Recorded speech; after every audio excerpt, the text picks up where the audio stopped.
Hey guys, GhazzyTV here with another Path of Exile video. In this one, we're going to talk about the absolutely destroyed, super bad, super nerfed Spectre builds. Yeah, it doesn't ring well. Like, when I say it, it just sounds bad. So, the testing has commenced. I will be re-enabling my Pure Spectre build guide on the forums. We've done a lot of testing. They are still brokenly good. Okay, that's it. So far. I will have to say that this is an update video, not a build guide. I will have to test this on the far end game, which means Maven 10 fights and A8 series. I just finished killing, as you can see in the footage here in the background, I just finished killing the first Baron with the 3 Spectres in absolute trash gear. And this Primal Crushclaw is the main single target Spectre that you can use. I tried Enhanced Vol Fallen, they were terrible, but Primal Crushclaw seemed to be the absolute top tier choice for single target Spectres, which we've talked about before the patch, and that's definitely going to be the case. However, I do want to mention the fact that we are in a position right now with Spectres where you can use quite a few different type of Spectres. You can use the Frost Auto Scouts, Solid Enforcers, Primal Crushclaws, Redemption Sentries, Artless Assassins. So there's so many different Spectres that you can choose from now that you're playing Spectres. And then this has been something I've been advocating for quite some time now, because in the past we've always had one specific Spectre that's better than everything else. Now that's changed. Now we actually have a variety and diversity within the Spectre genre where we can play different versions. I decided not to include skeletons and do pure Spectres just to see how they hold up, and so far it seems very well. Quick note on the Primal Crushclaws is that they have some abilities with 75% conversion of their fist damage to cold, and some abilities like the default attack with 50% conversion. And the way you get them is by either having a Phantasmal Desecrate gem or finding them in the Harvest encounters, going to my Discord server, my stream, or in the Global 6666 channel to have people sharing these Spectres. They're super effective in that sense. However, when it comes to clearing, they're a bit lackluster because of the fact that they are, well, they're melee. The problem with them being melee is that why not just go golems in that case? I'm not a big fan of golems, so we're gonna have to see how this pans out in the end game, but I did want to make a video on the current state of my testing of Spectres, basically. So I'm going to show you the PUB I've been running with, and the PUB is very straightforward. I picked up Anointed Flesh for some extra defense. I went all the way to Ravenous Horde because I couldn't afford oiling it at the moment. Well, I guess I can afford it, but I don't want to spend my currency on it right now. So I went into speccing this. I will oil Ravenous Horde because this nodes here gives us some extra minion damage, and there's 3 travel points to get there, whereas this is only 1. I will later enable some cluster jewels for higher budget versions, probably skipping this, and I'll most likely go CI for high budget because it's just much easier to scale with.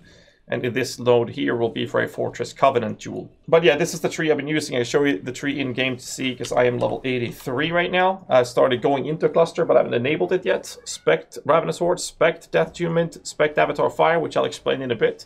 The 2 main minion damage nodes, Devotion, HP, Elemental Equilibrium, Necromantic Aegis, and Anointed Flesh. So it's very straightforward, very generic tree for this build.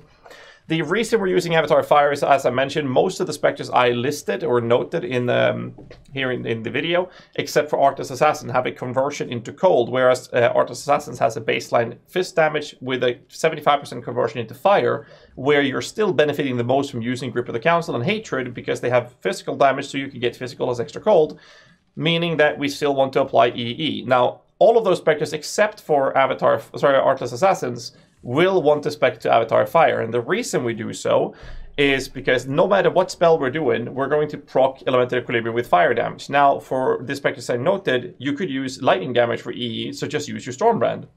But the reason we're using Avatar Fire is because we're using Frostbomb.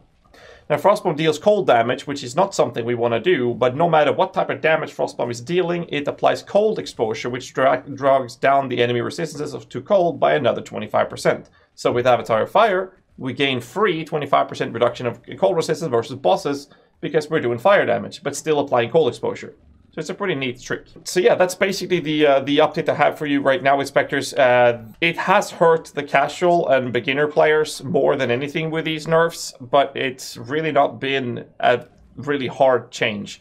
I went with Primal Crushclaws to avoid having issues with single targets. The rituals hasn't been a problem to deal with. If you're going with the Primal Crushclaws, the recommendation is to use a 4-green Triad Grip. However, if you go with Redemption Sentries, then you want to use Grip of the Council. Artless Assassins goes with Grip of the Council. And the Frost Auto Scouts don't have any fist damage because they're pure cold, so you don't want to use neither Triad or Grip of the Council if you go with them. So there's a few variations depending on the approach of which Spectre you choose to run with.